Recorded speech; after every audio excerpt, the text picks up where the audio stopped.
Oh, hey guys, Joe here. We're here for week 29 of 52 Ferro fires.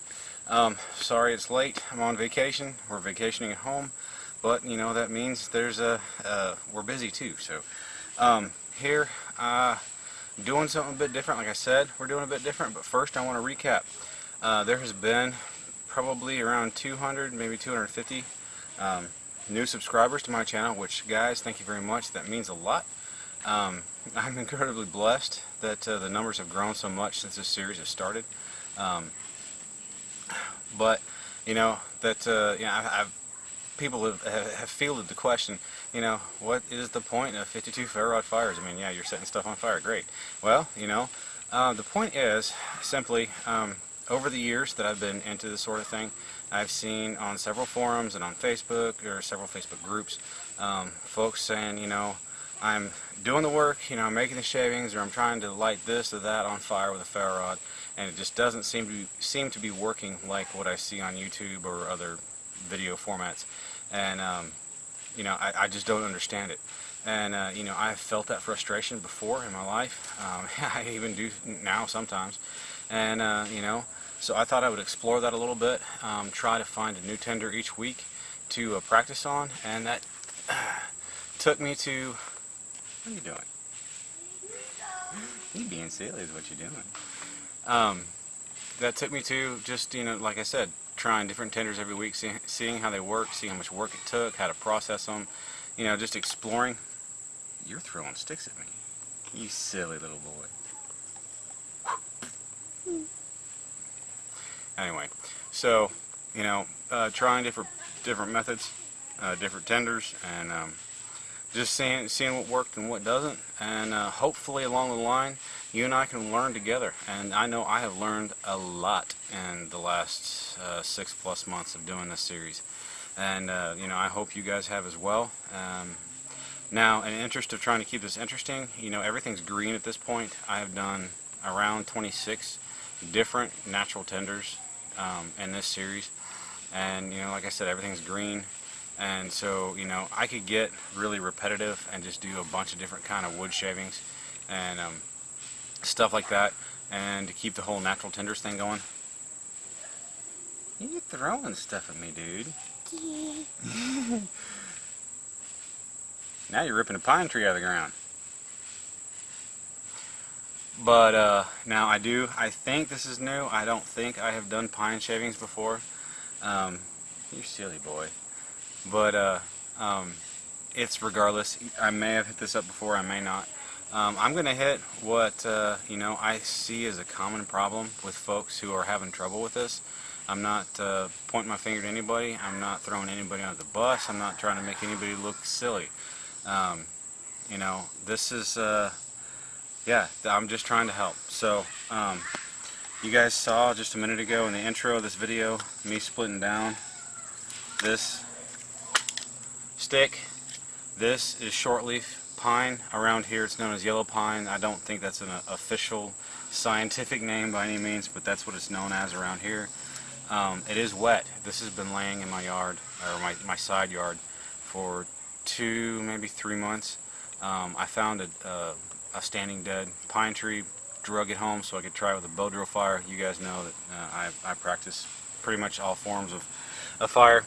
Fire's keen. I want to know how to do it right. So anyway, this stuff is not soaking wet on the inside, but it is moist. And so I'm going to try to get this going today. Now, the key to this, and you know, this particular video is going to be called 52 Ferro Rod Fires Ignition. How to get this to ignite. The key to it is there's 3 things involved in ignition. You got to have heat, obviously. You have to have fuel, obviously, and you have to have oxygen. Now, if I was to strike a ferro rod on this stick right here, this 1/8 of a piece of pine stick, you know, the spark's going to bounce off, and even if they land and stay stuck, there's so much material in this that when the spark lands, there's so much material below the surface that it lands on, that there is a lot of material to absorb the heat from that spark. So what you want to do is get where the spark lands as thin as humanly possible, so that the surface area that catches that spark has nowhere for that heat to go aside from directly into itself, and it combusts. You want to get the material you're trying to light on fire up to the same temperature as the spark.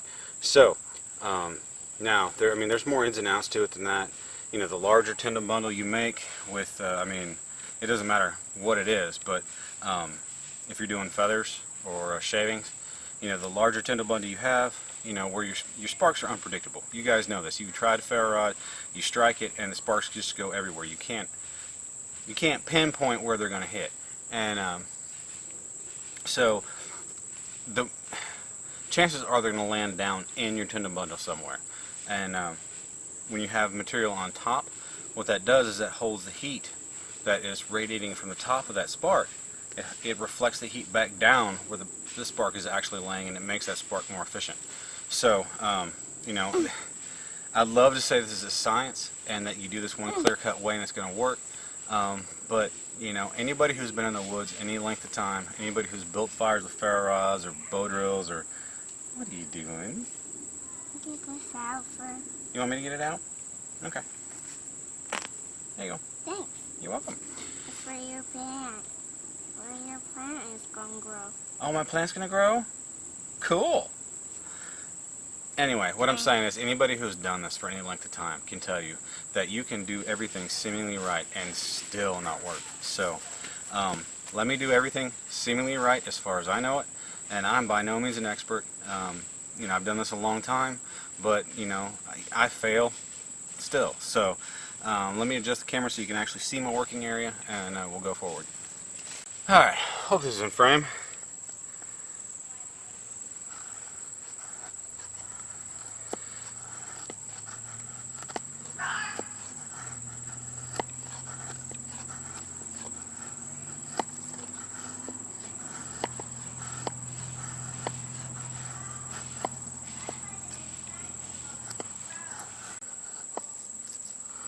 Now, I will say, guys, the temptation to quit is really, after just a couple minutes in, it's really easy because it looks like, oh, I have a decent sized pile there.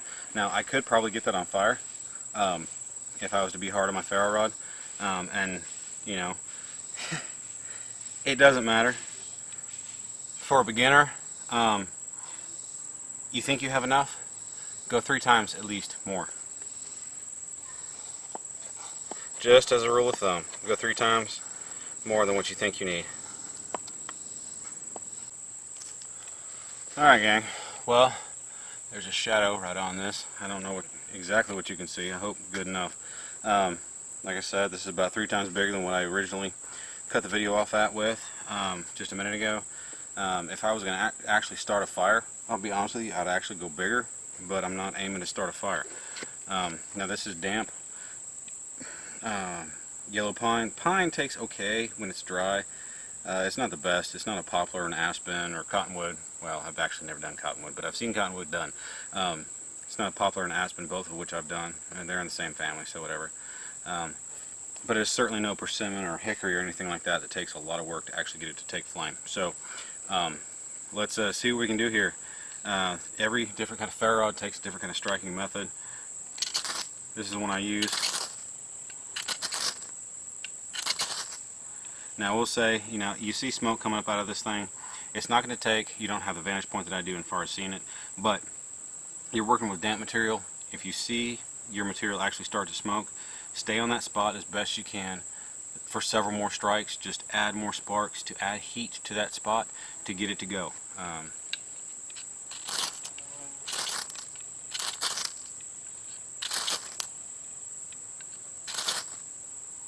Wish you guys could see this. And there, I think we have it.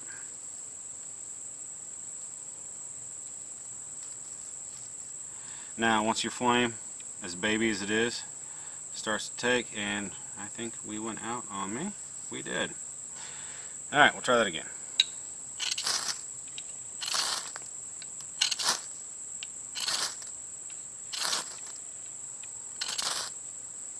There we go. Maybe. Once it starts to take, let it start getting established a little bit. and start turning it upside down.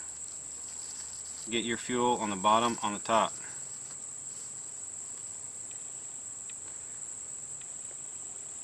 And there you go.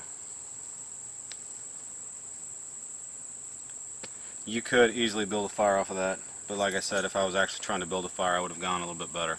Probably would have taken a little bit easier too, but it is neither here nor there. Alright gang, well that's one thing I've learned from doing this series, the 52 Ferro Odd Fire series. And we'll continue this. I realize I'm 1 week behind, and I will do my best to catch up, but like I said, I'm going to start doing things a bit different just to try to keep things interesting instead of just you know, setting things on fire. So maybe pass along some skills or tips that I've learned doing this or other things to maybe hitting up some man-made. I really don't know yet, but I think the format is definitely going to change a little bit here in the future. So, but again, thank you to all new subscribers. Thank you for all your guys' comments. I really appreciate it. I've learned a lot in this, and it has meant a lot for you guys to hang along through this adventure with me. So, anyway, until next time, guys, I appreciate it, and I'll see you next week.